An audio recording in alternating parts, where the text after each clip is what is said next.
If any button is not working, then we go to Shootingplus again to reset the button.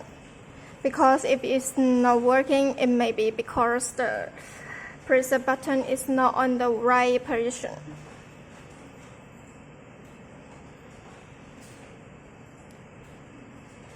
Like this. We move this button on the right place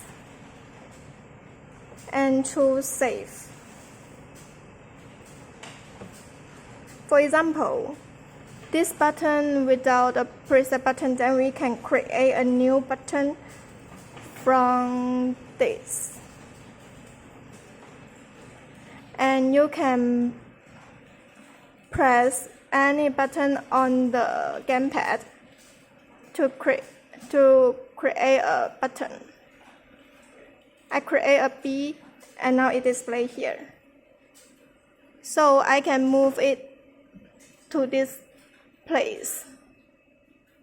And this B will be same function with this. Okay, after we finish, then we can save. Choose the save and then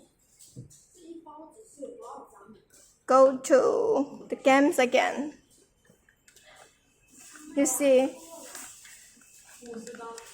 B button is working now, right?